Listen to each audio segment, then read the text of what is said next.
Allahu Allahu Allahu Allah, Allahu Allahu Allahu Allah.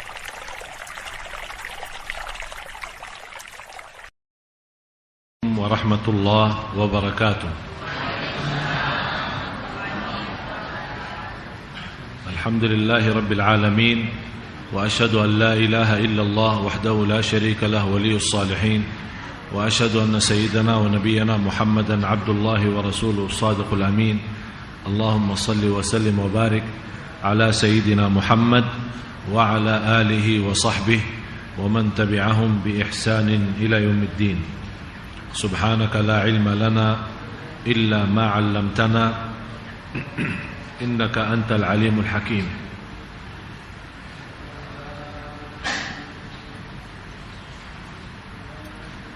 Maha suci Allah, saya tidak mempunyai ilmu apa-apa, hanya saja apa yang diberikan oleh Allah subhanahu wa ta'ala. Segala sesuatu yang kita punya sebenarnya milik Allah. Oleh karena itu, jangan anda sedih saat kehilangan dan kekurangan sesuatu, karena semuanya dari Allah dan kembali kepada Allah subhanahu wa ta'ala. La hawla wa la quwwata illa billahil aliyyil azim.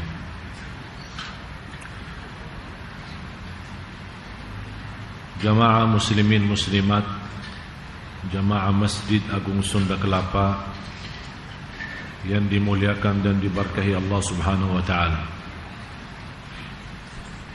Masih kita sama-sama melanjut bahasan kita di ayat 33 surat Fussilat.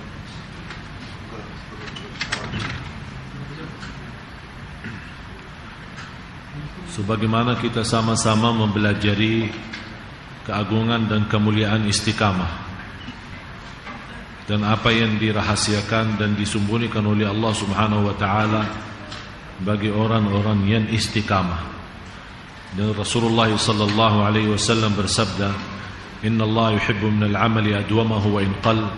Allah paling senang amalan hamba sedikit demi sedikit, walaupun sederhana tapi istiqamah. Dan saya selalu menimbulkan semua jamaah untuk beristiqamah membaca Al-Quran, beristiqamah menjaga salat malam, beristiqamah bersedekah, beristiqamah amalan-amalan salih.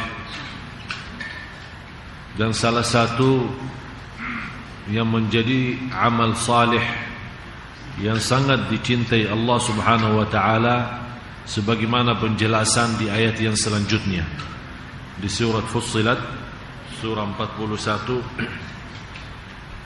ayat 33. Ya, jelas.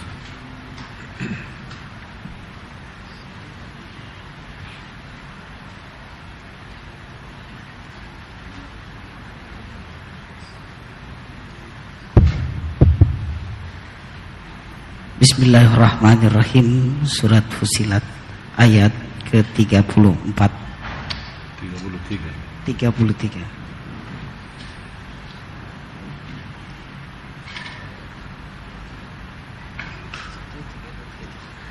Siapakah yang lebih baik perkataannya daripada orang yang menyeru kepada Allah, mengerjakan amal yang saleh dan berkata, sesungguhnya aku termasuk orang-orang yang berserah diri. Ada dua hal yang Allah sendiri menjadikan dua hal itu sebaik-baik perlakuan atau sebaik-baik amalan. Wa man ahsanu qawlan mimman da'a ila Allah. Siapakah yang lebih baik? Artinya tidak ada yang lebih baik. Kalau kita jelaskan, contohnya, siapa yang bisa menerbitkan matahari dari barat? Kita tahu semua terbitnya matahari dari timur. Kalau kita berkata, siapakah yang bisa menerbitkan matahari dari barat? Jawabannya apa? Tidak ada yang bisa. Wa man ahsanu qawlan, siapakah yang lebih baik? Yang lebih baik dari siapa? Yang berdakwah, yang mengajak orang ibadah kepada Allah, yang menasihatkan orang, yang memberikan ilmu-ilmu. Atau kalau kita bahas secara singkat, seorang da'i. Seorang da'i belum tentu alim, dan seorang alim belum tentu da'i.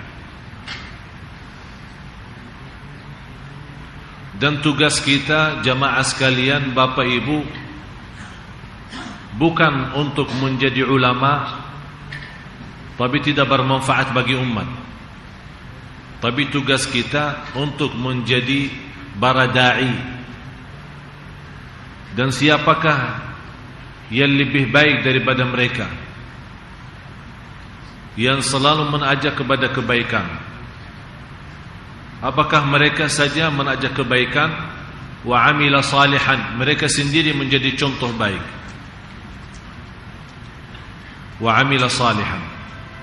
Wa qala innani minal muslimin, segala belajarannya, apapun yang dia hadapi, ini ada hubungan antara wa qala innani minal muslimin. Apa hubungan kata muslimin di sini dengan dakwah? Kalau kita kembali kepada terjemahannya, turun dibaca, Faruk. Sesungguhnya aku termasuk orang-orang yang berserah diri. Apa hubungan di sini dakwah itu sama berserah diri? Karena kita punya tugas, Bapak Ibu, sebagaimana Rasulullah SAW bersabda, "Ballighu anni walau ayat." Sampaikan walaupun satu ayat. Coba bayangkan Bapak Ibu, kalau kita semua orang mendapatkan satu ilmu, satu hukum fikih, satu hukum akidah, satu persoalan di mazhab Ahlus Sunnah wal Jamaah.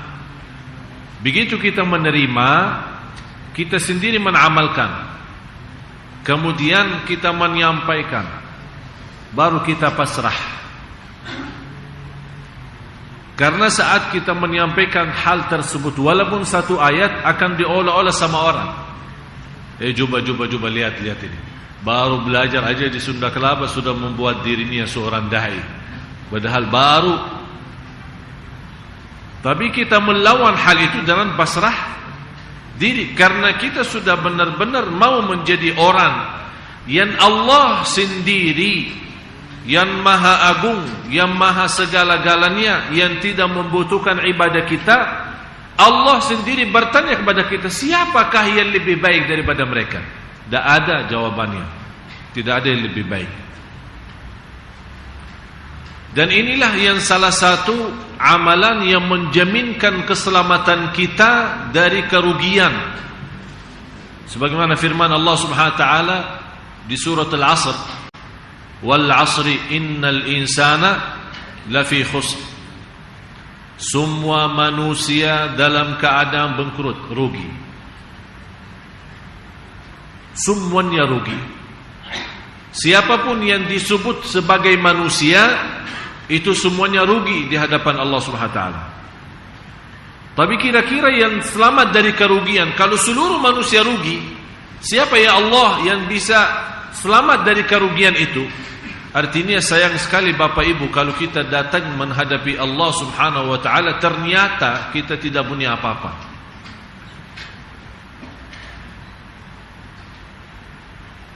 Itu paling berat.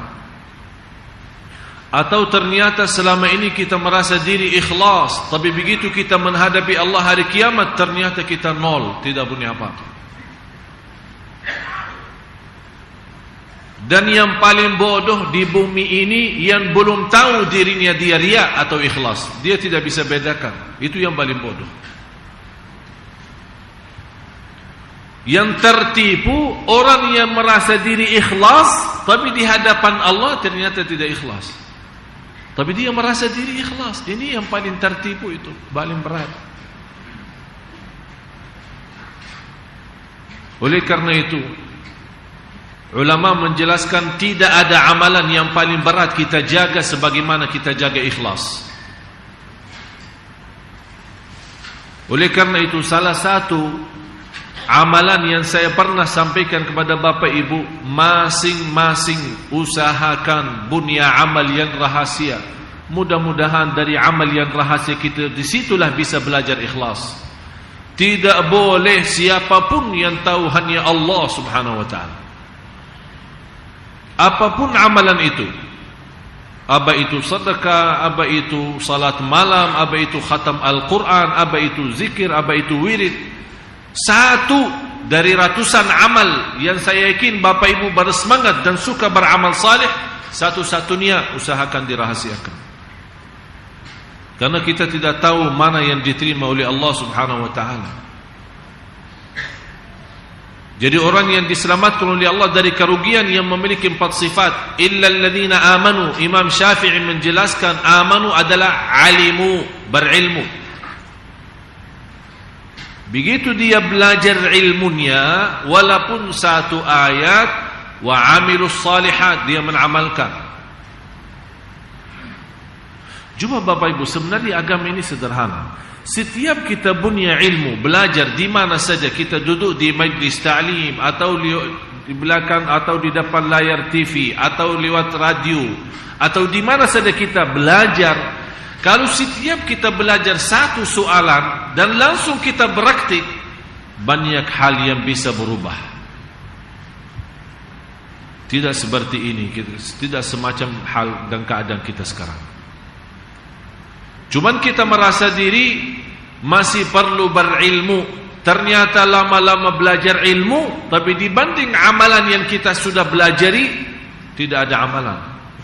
Sudah mempelajari 100 bersoalan dalam fikih, tapi yang baru kita amalkan hanya 2. Tapi coba bayangkan Bapak Ibu, kalau setiap Anda datang di majlis ta'lim, mendapatkan satu hikmah, satu cerita, satu belajaran. Begitu Anda pulang ke rumah, sampaikan kepada keluarga. Ambil kesimpulannya lewat BBM, alhamdulillah sekarang sudah bisa. Lewat SMS, lewat email, lewat Facebook, ini semuanya bisa menjadi jalan ibadah kita kepada Allah Subhanahu wa taala. Coba bayangkan satu ilmu kita sebarkan, berapa ribu orang yang baca, hanya dibaca oleh mereka, hanya dibaca, berarti kita sudah sampaikan ilmunya. Oleh karena itu Bapak Ibu, jangan menganggap hal itu kecil, tidak ada arti. Ini yang perlu kita kembangkan, yang perlu kita berbanyak, supaya kita nanti datang hari kiamat mempunyai amal salih, walaupun kecil-kecil sederhana, tapi ternyata karena kecil sama kecil menjadi seperti gunung besar di hadapan Allah Subhanahu wa taala, yang membawa kita selamat dari siksa neraka Jahannam. Wa amilus salihat wa tawasaw bil haqq, memberikan wasiat, nasihat, ilmu, sampaikan dakwah. Dan itulah kelebihan sahabat. Begitu Sayyidina Abu Bakar radhiyallahu anhu menerima dakwah Rasulullah SAW dan mengucapkan kalimat syahadat, apa yang dilakukan oleh Sayyidina Abu Bakar? Duduk sama Rasulullah 23 tahun untuk belajar ilmu, atau langsung begitu dia menerima Islam dan dia sudah mengerti dari ucapan itu apa arti dari makna kalimat syahadat, dia langsung bergerak dan membawa Sayyidina Uthman dan pada sahabat-sahabat yang lain, membawa mereka masuk Islam. Apakah mereka Rasulullah SAW di saat itu menurut Sayyidina Abu Bakar, kok kamu ajak orang-orang lain, kamu belum belajar ilmu? Tidak ada yang seperti itu. Apalagi keadaan dan kondisi kita sekarang, umat Islam sangat membutuhkan belajaran walaupun seadanya. Ratusan orang yang masuk masjid tapi tidak bisa wudu. Kita lihat Alasannya kita tidak enak, alasannya kita malu, alasannya saya belum pandai, belum faham, saya bukan ustaz, saya takut salah.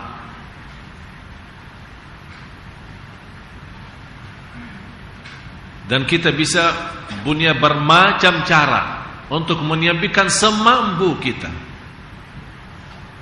Apalagi Bapak Ibu kalau saat pulang kampungnya, yang kita ketemu dengan keluarga, barangkali sepanjang tahun kita tidak ketemu mereka, dan keadaan mereka dari sisi agama masih sangat sederhana.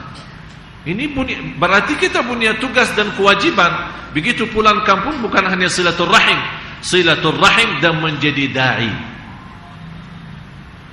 Salah satu ulama, saya baca satu cerita, ada seorang ulama meninggal dunia. Muridnya, salah satu murid beliau melihat dalam mimpi gurunya lagi nikmat di alam kubur. Muridnya bertanya, "Wahai guruku, apa yang engkau laksanakan selama hidup supaya bisa nikmati seperti ini?" Apa dia jawab? "Saya selama 70 tahun menajar Al-Fatihah untuk anak-anak." Hanya Al-Fatihah bisa menjaminkan kita mendapatkan kuburan Raudhatum min Riyadil Jannah. Apalagi kalau kita menyampaikan yang lebih besar, mengajarkan orang supaya salat yang tepat dan benar. Kita mengajar istri kita, memberitahu tambahan untuk suami kita, anak kita. Kekurangan kita, mohon maaf Bapak Ibu, sebagai orang tua punya anak, jarang kita melihat orang tua begitu anaknya disuruh siap salat, tapi dilihat oleh orang tuanya bagaimana cara dia buang hajatnya, bagaimana dia membersihkan, atau bagaimana juga dia cara wudu. Malah kita melihat anak-anak sudah terbiasa, mohon maaf, buang air kecil berdiri. Padahal dilarang keras oleh Rasulullah SAW. Tapi menjadi budaya, sudah kebiasaan. Sekarang di mana-mana kita lihat, masuk mall, masuk pasar, sudah di mana-mana sudah. Malah kita kadang-kadang malas. Katanya lebih cepat lebih baik. Kencing berdiri sudah selesai. Dah si antri masuk kamar mandi lagi, ini buka celana lagi, ini panjang prosesnya. Ini sudah mudah. Kalau ada yang mudah jangan cari yang susah katanya. Tapi kita lupa dalam hal itu kita melanggar ajaran Nabi kita, Nabi Muhammad sallallahu alaihi wasallam. Malah dari sisi kesehatan pun tidak baik.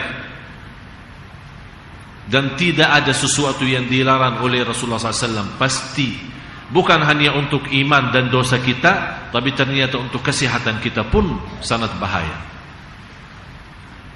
Malah termasuk orang yang buang air saat dia berdiri, susah dia bisa membersihkan dengan benar. Salah satu siksa kubur orang yang tidak membersihkan dirinya saat habis buang air. Itu termasuk salah satu siksa kubur. Tapi kita sudah biasa. Tapi setiap kita belajar ilmu, bagaimana bisa Islam ini menjadi sederhana bagi kita? Setiap kita belajar ilmu, langsung kita praktik dan amalkan. Sebagaimana kita fahami, memang bahasan barangkali bisa orang berceramah 1 jam atau 40 menit. Kesimpulannya apa? Masa Bapak Ibu satu pun tidak mendapatkan ilmunya, satu saja, langsung segera mengamalkan dan sampaikan kepada yang lain. Itu menjadi salah satu ibadah yang sangat disukai dan dicintai Allah Subhanahu wa taala. Wa man ahsanu qawlan mimman da'a, siapa yang lebih baik dengan perkataannya. Berarti perkataan kita dalam bidang dakwah menyampaikan sesuatu walaupun satu persoalan. Oh mohon maaf, saya bisa mengajarkan cara wudu yang benar, tapi saya belum tahu cara salat yang benar. Udah, sampaikan wudu yang benar. Nanti insyaAllah ada seorang lain yang bisa menyampaikan cara salat yang benar. Wa amila salihan wa qala innani minal muslimin. Imam Syafi'i rahimahullah berkata, kalau tidak ada Quran, Coba bayangkan Bapak Ibu, bagaimana sejauh mana ilmu Imam Syafi'i yang boleh dalam satu surah yang 3 ayat suratul Asr, hanya 3 ayat. Kata Imam Syafi'i, kalau Allah tidak menurunkan Al-Quran sama sekali, tidak ada 30 juz. Allah hanya turunkan kepada Rasulullah suratul Asr untuk manusia, supaya manusia belajar, supaya manusia mengamalkan isi suratul Asr. Kata Imam Syafi'i, cukup bagi manusia diselamatkan dunia akhirat. Hanya suratul Asr, apalagi 30 juz. Ini memberikan perhatian. Imam Syafi'i mempunyai pemahaman yang luar biasa. Cukup bagi manusia menjadi bahagia dan selamat dunia akhirat hanya kalau dia bisa memahami suratul Asr. Malah ada sebagian ulama berkata suratul Asr itu sepertiga ilmu agama. Dalam hadis innamal a'malu binniyat, 2/3 ilmu agama. Lebih daripada separuh ilmu agama, pemahaman daripada hadis innamal a'malu binniyat. Dan niat itu memang luar biasa dahsyat. Dan banyak amalan kita ternyata sia-sia karena kita melupakan niatnya. Karena saya duduk di satu kantor, ada seorang, kayak ini mulai ada gerimis hujan, kemudian dia buka jendela supaya masuk udara yang cukup dingin ya, sejuk ya. Begitu dia buka, terus matiin AC-nya di kantor, terus duduk. Saya bertanya sama dia, kenapa Pak buka jendela itu? Dia bilang supaya ini gerimis hujan kan enak ya, anginnya biar ada udara sedikit untuk di kantor, dan juga gerimis hujan supaya berkah. Jadi dia nawaitu saat dia buka jendela itu hanya untuk mendapatkan udaranya saja. Saya bilang, Pak, subhanallah, ini amalan bisa jadi ibadah. Ternyata buka jendela bisa jadi ibadah. Dia kaget, masa jendela jadi ibadah? Saya bilang begini, kalau Anda nawaitu saya buka jendela untuk supaya bisa jelas mendengar azan di masjid yang sebelah kantor saya, berarti akan sekaligus dapat udaranya masuk. Selama Anda membuka jendela itu menjadi ibadah, karena kita punya nawa itu untuk mendengar azan di masjid yang sebelah kantor kita. Banyak hal yang lain. Kesenyuman kita pagi hari di kantor, di jalan, apakah ada nawa itunya? Tidak. Atau sudah terbiasa? Saking pentingnya suratul Asr, sahabat pun antara dua, kalau sudah di dalam satu majlis, mereka sudah mau pulang, pisah. Sebelum mereka pisah, saling menestor suratul Asr. Ayo baca suratul Asr. Didengar, habis dia dengar, dia baca lagi. Saling menestor suratul Asr. Kenapa? Setiap pisah dari majlis menjadi sebuah sunnah. Menurut saya sunnah itu sudah tidak ada lagi. Malah dianggap sebagian orang itu bid'ah, karena Rasulullah SAW tidak pernah lakukan. Padahal saking pentingnya sahabat sendiri, mereka tidak pernah pisah di antara dua sampai sebelum membaca surat Al-Asr. Saling mengingatkan ilmu, amal, sabar, dakwah dan sabar.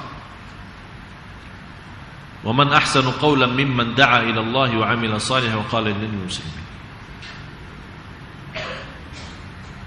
Dan Allah menjelaskan gambaran bagaimana perbedaan orang-orang yang berdakwah yang sama yang tidak. Artinya yang menyampaikan apa adanya sama yang tidak. Istilahnya, ana tidak tahu, ana tidak mau ikut campur, ana tidak ada urusan. Padahal ini semua kewajiban kita. Sebagaimana firman Allah Subhanahu wa taala, "Kuntum khaira ummatin ukhrijat lin-nas ta'muruna bil ma'ruf wa tanhauna 'anil munkar wa tu'minuna billah." Allah menjadikan umat ini, umat Nabi Muhammad SAW, sebaik-baik umat. Apa yang membuat ini umat yang terbaik di antara umat yang lain? Karena sifat mereka saling mengajak kebaikan. Jangan kita menjadi orang pelit. Biar orang-orang berkata macam-macam, tapi karena kita nawaitu, walaupun saya tidak fantas menjadi seorang da'i, walaupun tidak fantas menjadi seorang ustaz, saya belum begitu faham, tapi saya sudah faham satu soalan, saya menyampaikan soalan itu, mudah-mudahan bermanfaat. Kalau kita meninggal dunia dan persoalan itu walaupun satu didengar oleh seorang lain, atau keluarga kita, atau kita beri kepada orang lain, selama dia mengamalkan hal itu, Allah akan kirimkan pahalanya selama kita di alam kubur.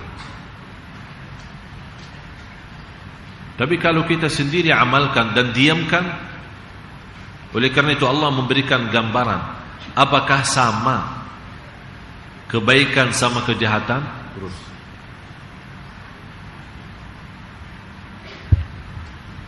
dan tidaklah sama kebaikan dan kejahatan. Kira-kira sama enggak? Kenapa di sini Allah kasih gambaran kebaikan sama kejahatan? Saya mengambil kesimpulan, orang-orang yang belajar tapi tidak menyampaikan seperti berbuat kejahatan. Artinya diam. Menjadi bagi dia dosa. Apakah sama atau tidak sama orang-orang yang selalu mengajak kepada kebaikan? Jangan anda berkata, ini salah satu waswas syaitan. Barangkali bapak ibu merasa diri masih orang-orang berdosa, orang-orang bersalah, masih punya banyak kekurangan. Itu bukan menjadi alasan tidak menyampaikan ilmu kepada orang lain. Kalau semua berkata, saya belum orang sempurna, saya tidak ahli, saya aja belum mengamalkan, saya aja belum salat malam, saya aja belum Isnin Kamis puasa, kok saya ajak orang lain? Istiqamah mengajak orang lain ini menjadi salah satu terjamin hidayah petunjuk dari Allah untuk kita. Bapak Ibu, kalau kita dapat ilmu dan kita amalkan, belum tentu terjamin kita dapat petunjuk.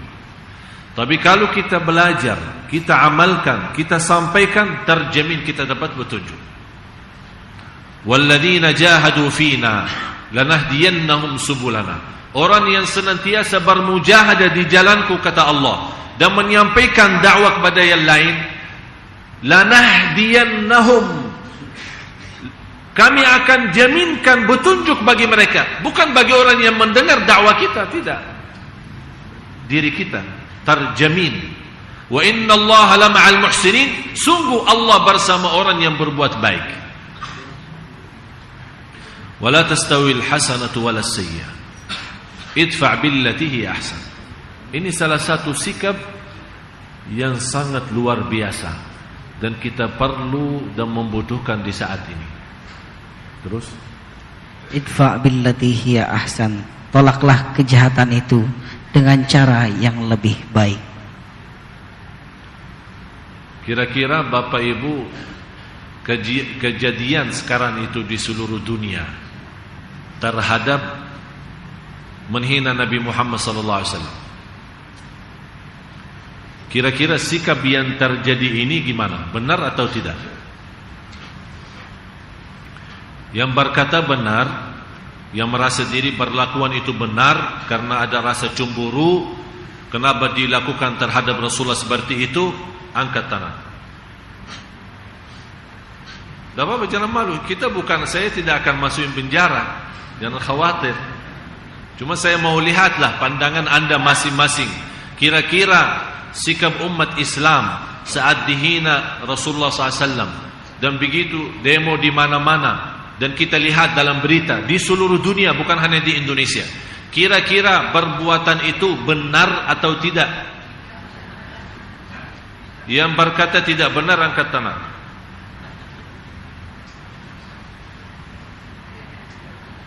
Terus yang kata benar, angkat tangan. Ada juga pendapat beda ya. Ini kelebihan kita, ada berbeda pendapat. Berarti Bapak Ibu sudah ulama ini. Ini berbeda pendapat antara ulama Sunda Kelapa.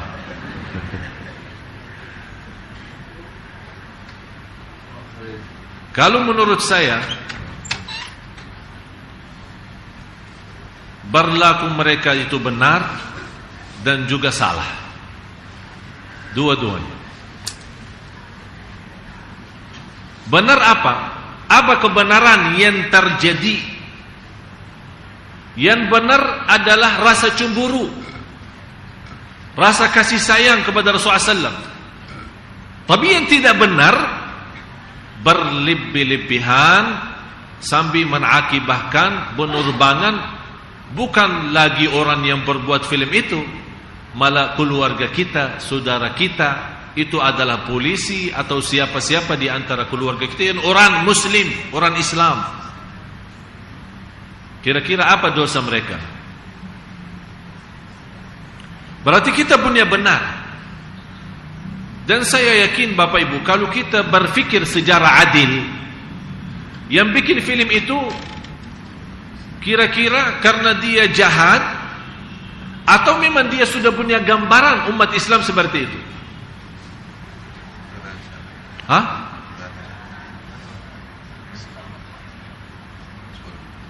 Karena kondisi kita menghina Rasulullah duluan, wajar kalau ada musuh Islam menghina Rasul. Kalau orang Islam saja sudah duluan menghina Rasul tapi tidak sadar. Contoh, umat Islam yang tidak salat subuh namanya menghina Rasul. Umat Islam yang membawa nama Islam tapi menjadi tukang menipu orang lain menghina Rasul. Orang yang durhaka sama orang tuanya menghina Rasul. Orang yang mengkhianati salat malamnya, bacaan Qur'annya, dia menghina Rasul.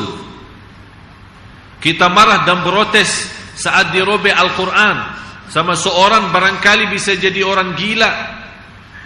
Tapi ternyata kita sudah sendiri menghina Al-Quran duluan karena kita tidak pernah memberikan perhatian kepada Al-Quran atau mengamalkan isi-isi Al-Quran. Saya yakin kalau umat Islam benar-benar mengikuti ajaran Rasulullah, demi Allah, tidak ada yang berani macam-macam. Bukan hanya berani, tidak pernah mimpi dan tidak pernah terbayang dalam fikiran seorang mau menghina Rasulullah. Tapi dia mengambil gambaran, ini umat Islam, berarti siapa yang ngajari mereka? Nabinya, oh berarti nabinya seperti mereka. Itu yang dilakukan oleh mereka. Menganggap berlaku kita, teroris kita yang sekarang di mana-mana membawa nama Islam dan menghalalkan darah-darah orang Islam, mengkafirkan orang di mana-mana, alasannya membela Islam, dia sebenarnya menghina orang Islam dan menghina Islam. Akibatnya apa yang terjadi?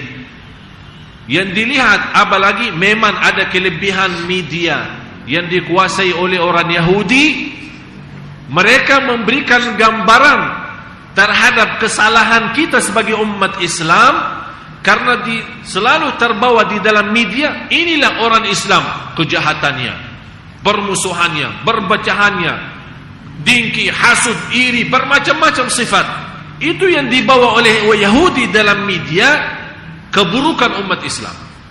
Dan saya selalu berkata, jangan, kalau anda mau tahu Islam, jangan melihat perbuatan orang Islam, anda belajar Islam sendiri. Beda kalau kita kembali kepada sejarah Islam. Dulu orang-orang tidak pernah bawa ceramah Islam, hanya lewat akhlak, lewat perbuatan, berlakuan. Banyak yang masuk Islam. Contoh kita Rasulullah SAW. Rasulullah pernah nangis karena seorang jiwa anak orang Yahudi meninggal dunia belum masuk Islam, nangis. Sahabat heran, ya Rasulullah, nangis karena orang Yahudi mati, biarkan dia mati. Apa jawaban Rasulullah SAW? Ada seorang jiwa manusia masuk neraka, saya tidak mampu selamatkan dia. Coba fikiran Rasulullah, targetnya kemana? Sampai dia berduli orang Yahudi diselamatkan oleh Allah. Tapi karena dia tidak mengucapkan dan dia tidak menerima dakwah Islam, meninggal dunia. Rasulullah SAW menangis dan sedih. karena dia meninggal dan dihukumkan masuk neraka karena dia tidak masuk Islam. Dan Rasulullah SAW sudah bersabda di hadis yang sahih, tidak ada orang Yahudi dan Nasrani yang pernah mendengar namaku, memahami dakwaku, tapi tidak menerima, akan masuk neraka.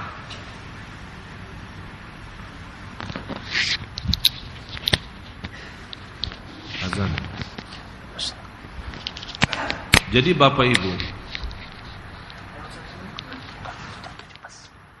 wajib kita kembali jadi contoh baik. Ada satu cerita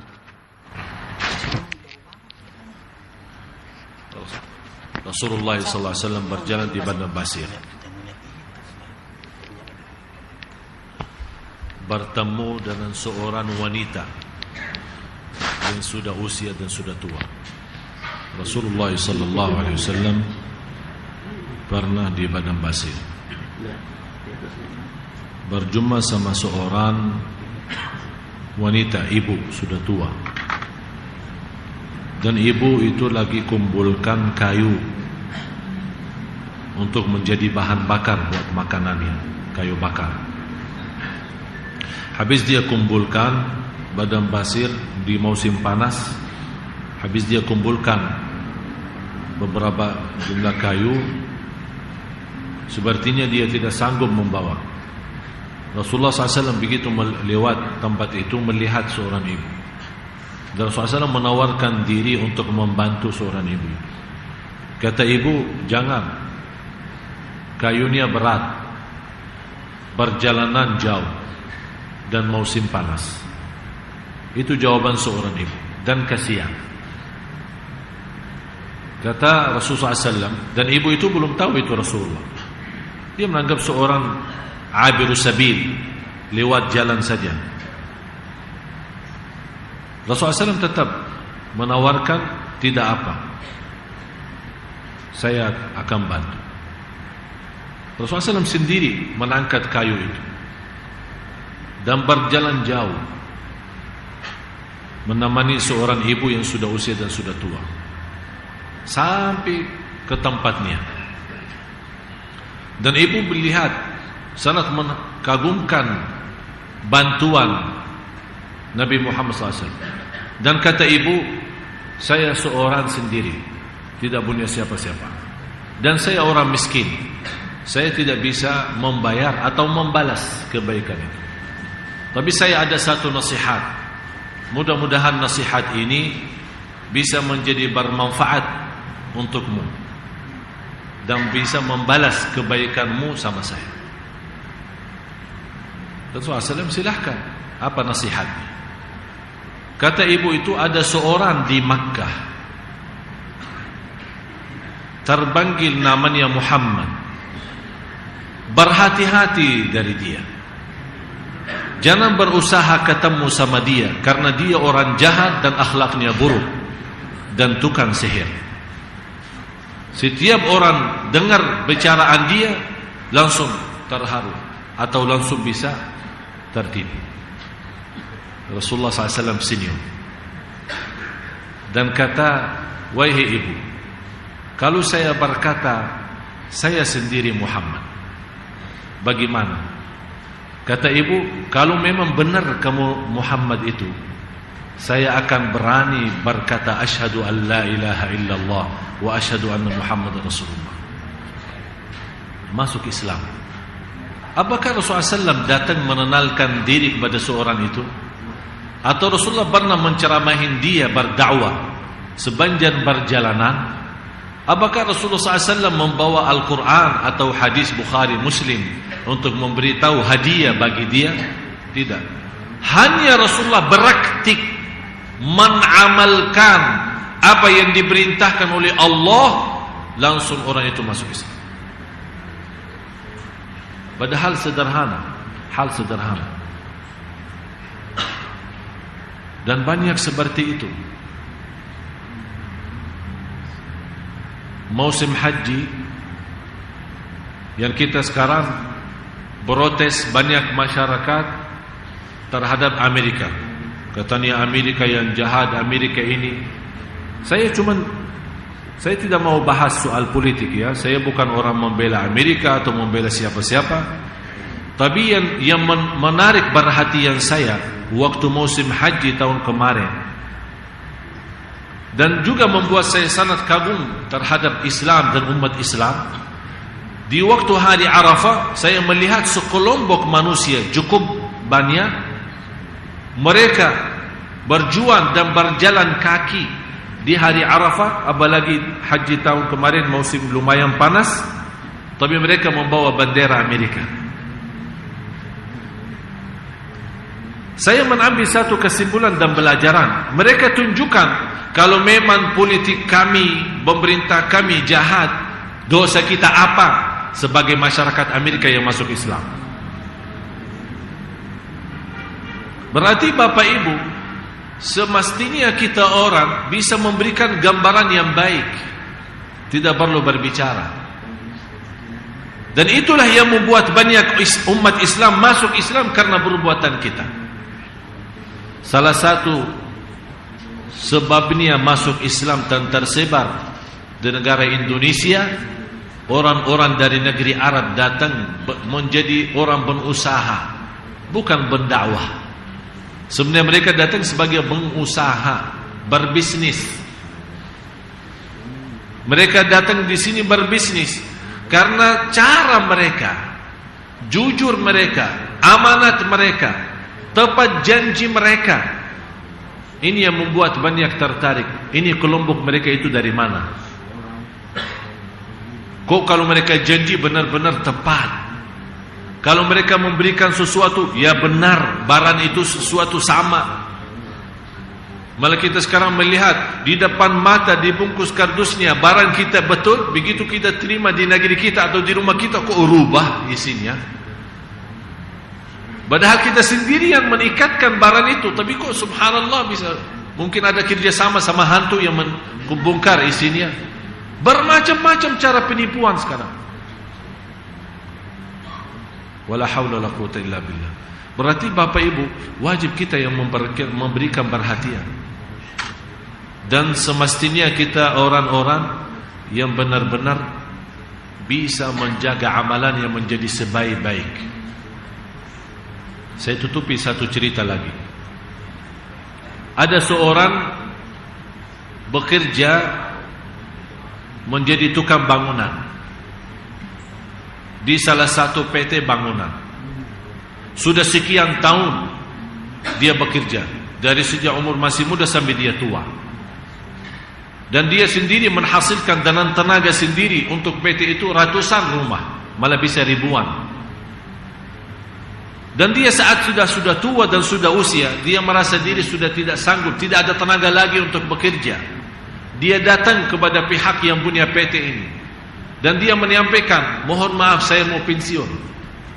Saya mohon izin, saya sudah tidak ada tenaga untuk bekerja lagi. Kata yang punya PT, saya minta satu harapan. Minta tolong satu saja. Kami lagi membuat satu komplek perumahan baru. Dan ini menjadi salah satu penghargaan bagi kami kalau Anda setuju untuk mengambil rumah yang terakhir dalam komplek itu, Anda sendiri yang membangun. Habis itu nanti akan kita balas dan kita selesaikan soal pensiun. Apa yang dia jawab? Oh, kalau soal satu rumah aja gampang sih, Ana siap. Begitu dia diserahkan untuk membangun rumah yang terakhir di komplek yang baru itu, dia bekerja tapi dengan cepat. Karena dia sudah merasa di ujung-ujung kerjaannya dia mau secepatnya selesaikan kerjaan itu. Begitu dia habiskan bangunan itu, dia langsung bawa kuncinya kembalikan kepada yang punya PT. Begitu datang menghadapi yang punya PT, kata orangnya, terima kasih atas kerja keras Anda, dan kami memberikan hadiah menjadi sebuah penghargaan dari kami untuk Anda karena selama bertahun-tahun bekerja dengan PT kami. Rumah yang terakhir ini hadiah buatmu. Begitu dia kembali ke rumah, malah dia kaget sambil nangis. Masa itu rumah saya? Bangunannya berantakan, kamarannya tidak sesuai, pintu juga kayunya yang tidak benar, jendela yang macam-macam. Pokoknya kenapa? Karena dia saat dia membangun rumah yang terakhir, dia bekerja dengan cepat. Dia mau selesaikan tugasnya dan kerjaannya supaya segera mendapatkan pensiun dan berhenti kerja. Tapi ternyata yang punya PT itu menjadikan rumah itu hadiah buat dia. Dan dia nyesal habis melihat hasil. Dia minta digantikan dengan rumah yang lain. Kata bosnya, maaf, itu saja yang kita bisa balas dan memberikan. Bapak Ibu, apa kesimpulan dari cerita ini? Anda faham cerita ini? Kesimpulannya apa? Anda semua punya amal. Jangan kacau dan berantakan amalannya. Anda sendiri salat, dan salat itu akan kembali kepada diri Anda sendiri. Anda sendiri yang bersedekah akan kembali kepada diri Anda sendiri. Anda sendiri yang salat malam, Anda sendiri yang baca Quran, Anda sendiri berlaku amal-amal salih yang lain. Jaga amal salih dengan sebaik-baik mungkin dan selesaikan dengan sebaik-baik mungkin. Jangan sampai kita datang hari kiamat malah ternyata amal salih kita banyak bocor dan banyak berantakan. Di saat itu kita minta, ya Allah tolong ini saya mau perbaiki lagi. Sudah tidak ada lagi. Itulah firman Allah suratul Kahfi ayat 102. Tolong Bapak Ibu simpan.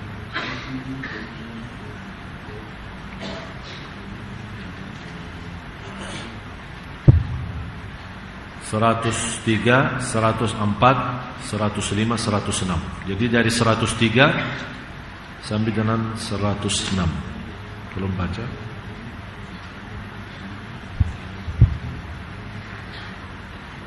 Katakanlah, apakah akan kami beritahukan kepadamu tentang orang-orang yang paling merugi perbuatannya? Siapa yang paling merugi perbuatannya?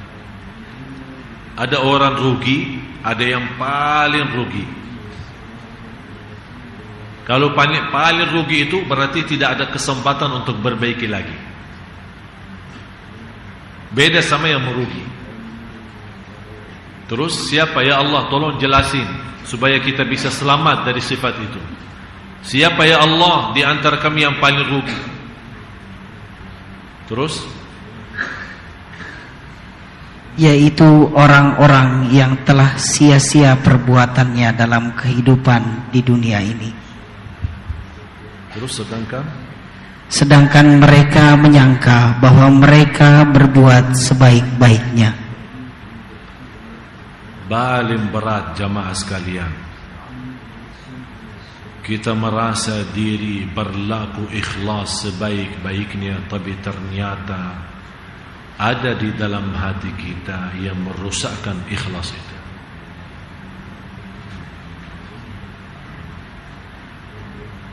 Jadi jangan Anda sekali-kali merasa diri sudah berbuat sebaik-baik mungkin. Walaupun Anda orang ikhlas, walaupun Anda orang salih, walaupun Anda orang istiqamah baca Quran dan salat malam, walaupun Anda biasa dan senantiasa membantu orang lain, jangan Anda sekali-kali merasa diri sudah berbuat sebaik-baik mungkin. Malah justru Anda selalu merasa diri masih banyak kekurangan dan memohon petunjuk dari Allah dan merasa diri malu terhadap Allah karena ya Allah saya belum bisa berbuat yang sebaik-baik mungkin. Jangan Anda menghukumkan diri saya sudah menjadi orang ikhlas. Biarkan Allah yang menghukumkan kita sudah menjadi orang ikhlas. Jangan kita menunggu orang-orang yang memuji kita. Biarkan Allah yang memuji nama kita di hadapan malaikat di langit. Jangan kita sekali-kali mengharapkan apa-apa dari manusia, apalagi dihormati oleh manusia di bumi. Tapi yang kita inginkan Allah sendiri mengagungkan, dan juga malaikat mencintai kita di langit. Jangan kita orang-orang yang merasa diri sudah benar sebaik mungkin, sampai sepanjang malam bisa nangis, dan sepanjang malam bisa baca Quran, dan tidak pernah lepas daripada salat malam. Disitulah muncul salah satu perasaan dalam hati kita, alhamdulillah ternyata saya lebih baik daripada yang lain. Jangan seperti itu. Ini salah satu kata ujub diri, bangga terhadap diri, terhadap perbuatan ini yang dijelaskan oleh Allah. Padahal mereka menyangka sudah berbuat sebaik-baiknya, tapi ternyata mereka sia-sia amalannya. Saya ulangi lagi, yang paling bodoh di bumi yang dia merasa dirinya ikhlas, tapi ternyata dia tidak ikhlas. Oleh karena itu Bapak Ibu, terus anda selalu berdoa kepada Allah, ya Allah jadikan kami hamba-Mu yang ikhlas. Biar Allah sendiri yang memanggil kita sebagaimana Allah memanggil Nabi Yusuf alaihissalam, innahu min ibadina al-mukhlasin. Dia sesungguhnya Nabi Yusuf hambaku yang ikhlas. Dan kata mukhlisin beda arti sama mukhlasin.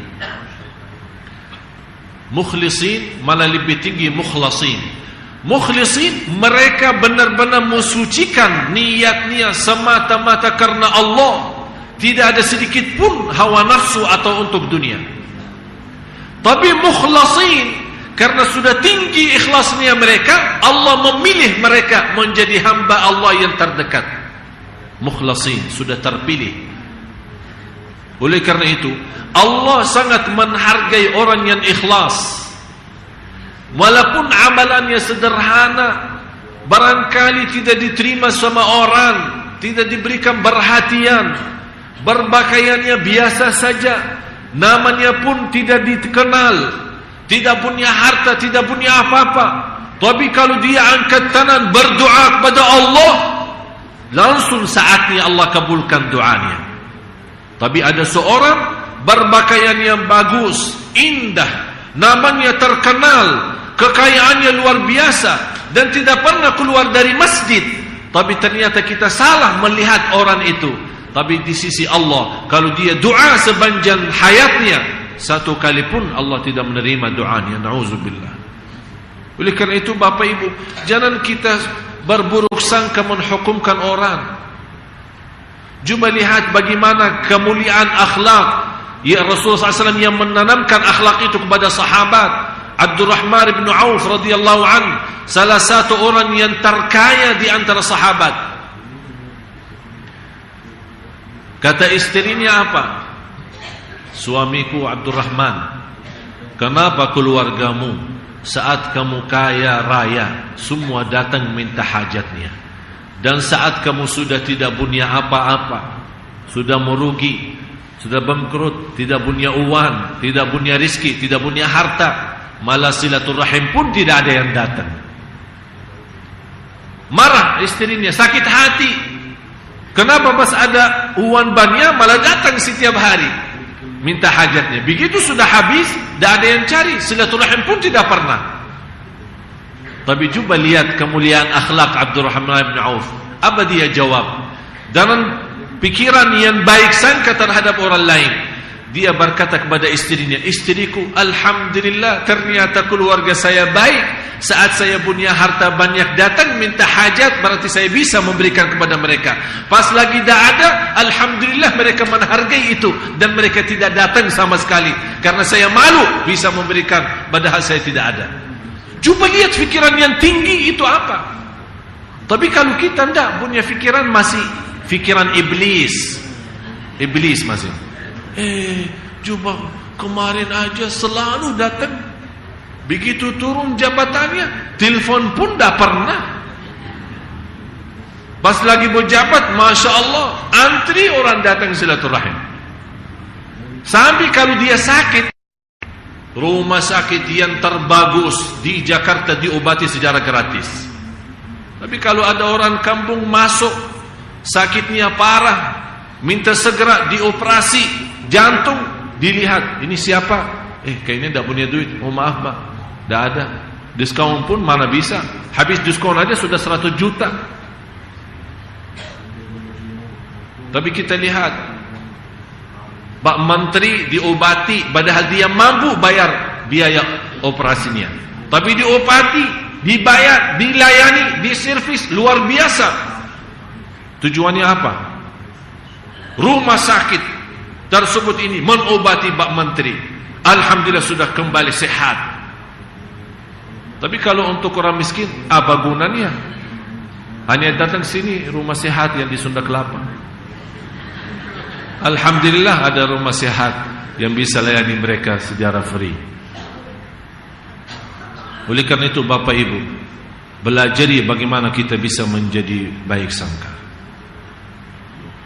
Karena ini keburukan sangka terhadap siapapun membuat banyak masalah, termasuk dalam rumah tangga kita. Sampai Rasulullah juga bayangkan, Rasulullah pernah sama istrinya Hafsah berjalan waktu gelap malam hari. Ada 2 orang dari Al-Ansar, sahabat.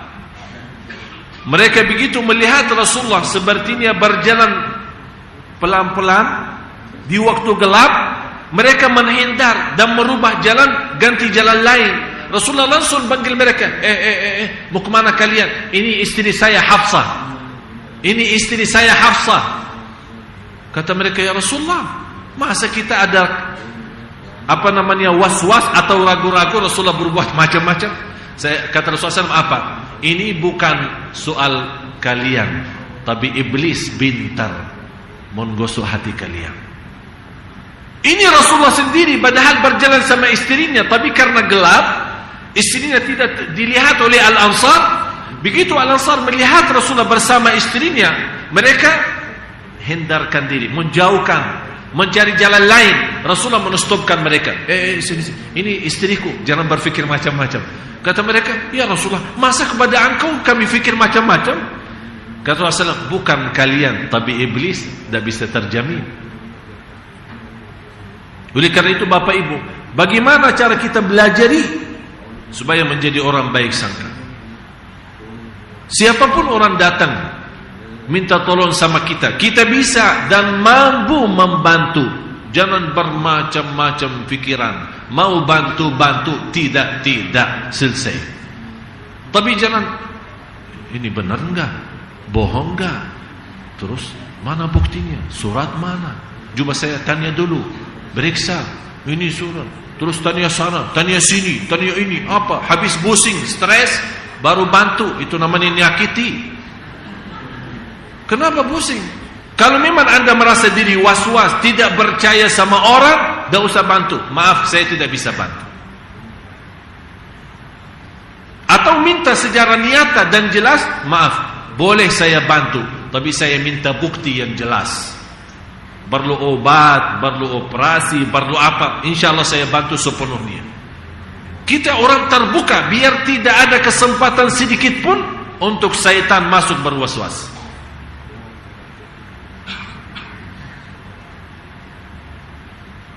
Seperti ada seorang, apalagi selalu ini terjadi dalam acara undangan kita. Biasa kalau acara pernikahan, acara besar, itu selalu terjadi dan kita jarang kita jaga. Kadang-kadang kita lagi duduk di satu tempat, ada seorang dari jauh melihat kita, sepertinya dia mau salaman sama kita, tapi mungkin terhalang karena jauh atau alasan lain. Kalau kita orang-orang benar-benar terbuka fikirannya dan tidak memberikan jalur kesempatan untuk was-was, malah kita yang datang duluan. Jamu dia dan salaman sama dia. Maaf Pak, saya perhatiin Anda dari jauh, tapi mohon maaf saya lagi ada layani tamu lain. Bisa orang yang melihat kita dan kita bisa melihat, tapi karena kita tidak memberikan perhatian, bisa bermacam-macam. Oh, ini baru saja sudah begini, Ustaz masuk TV yang sudah sombong. Itu sebenarnya mohon maaf Bapak Ibu, hal itu terjadi sama saya sendiri. Banyak saya terima SMS, banyak saya terima BBM, ada yang malah yang telepon, protes, marah. Kok orang Ustaz ini sombong? Saya bilang terima kasih, tapi tolong kasih tahu supaya saya jadi pelajaran bagi saya. Saya pernah di acara nugur-nugur Ustaz malah tidak kasih perhatian. Baru saja di TV One sudah sombong Ustaz. Saya bilang mohon maaf. Saya bagaimana bisa jelasin sama dia lewat apalagi lewat telepon. Mohon maaf, saya barangkali kalau ada salah bukan salah saya, itu salah mata saya tidak melihat. Itu aja, selesai masalah. Malah banyak orang sudah punya sikap terhadap saya padahal dia belum kenal. Malah bisa berbuat macam-macam cerita, bisa buat buku cerita, tapi ternyata tidak ada isinya, tidak ada yang benar. Dan Imam Syafi'i, saya tutupi hikmah ini, tolong jadi pelajaran bagi kita semua. Dan ada juga guru saya membuat satu buku, apa yang diajarkan oleh musuhku. Apa yang diajarkan oleh musuhku. Artinya saya banyak dapat pelajaran dari orang yang tidak suka sama aku. Menjadi pelajaran sampai dia bikin buku guru saya itu. Prinsip Imam Syafi'i dan termasuk alhamdulillah prinsip saya, kalau ada seorang berbicara bermacam-macam bicara terhadap diri kita, ambil dua hikmah. Ambil dua hikmah. Kalau perkataan mereka benar, ternyata apa yang disebut oleh mereka ternyata benar, kita lebih tahu daripada orang lain, kita lebih tahu diri daripada orang. Ternyata apa yang dikatakan oleh mereka ternyata benar, berarti ini menjadi muhasabah bagi kita. Terima kasih kawan-kawan sudah menasihati saya walaupun tidak secara langsung, melewat ghibah dan namimah. Yang kedua, kalau perkataan mereka tidak benar, kenapa kita yang pusing? Yang dosa siapa? Dia, sudah selesai. Begitu juga Rasulullah waktu bersama Sayyidina Abu Bakar, istrinya Abu Lahab. Kan Allah sebutkan istrinya Abu Lahab kan masuk neraka. Wa imra'atu hammalatal hatta fi jidha hablun. Kenapa dia si istri ini Abu Lahab? Istri Abu Lahab seorang syair. Faham syair? Bikin syair. Syair, syair ya. Dia suka lewat syair itu mencaci maki Rasulullah. Karena dia pas lewat, dan Allah Subhanahu wa taala memiliki kuasa. Kalau dia datang bersama Rasulullah SAW bersama Abu Bakar radhiyallahu an dan menghadapi istri Abu Lahab, Allah menjadikan dia buta mata. Bisa lihat Sayyidina Abu Bakar, tapi di sampingnya Rasulullah dia tidak bisa lihat Rasulullah. Dan dia mengambil batu-batu dan dia bilang, kalau saya lihat kawan lo ini, saya kalau ketemu ini kawan lo ini ya, saya akan lembar dia sampai habis. Padahal Rasulullah lagi berdiri sampai dia berkata, muzammaman asayna wa amruhu qalaina wa dinuhu abaina. Muzammaman asayna, disebut nama Rasulullah sebagai muzammam, artinya yang paling jelek. Sayyidina Abu Bakar marah, mau balas, mau dandam, mau hantam dia, mau protes sama dia. Kata Rasulullah SAW, jangan, biarkan dia jalan. Begitu dia lewat, Sayyidina Abu Bakar, ya Rasulullah, wanita ini tidak melihatmu. Kata Rasulullah, dia tidak melihat, hanya lihat kamu aja. Kalau saya tidak melihat. Terus ya Rasulullah, terus dia bilang, ya muzammaman. Muzammaman artinya yang paling jelek. Itu sebuah kata menjelekkan seorang. Kata Rasulullah SAW, terus Abu Bakar, kenapa kau marah? Kenapa marah? Dia bilang muzammaman. Kalau nama saya Muhammadan, udah selesai. Dia maksudnya dia muzammaman. Kalau saya Muhammadan, kenapa pusing? Ada pernah seorang, itu terjadi saya sama saya di waktu apa? Biasanya kalau musim haji, maklumlah ya, apalagi mau naik kereta, ada kereta buat layani jemaah haji antara Mina, Arafat, Muzdalifah. Sudah aktif, sudah berjalan. Pas kita lagi antri rame itu, ada seorang dari belakang itu, dia caci maki saya. Anjing,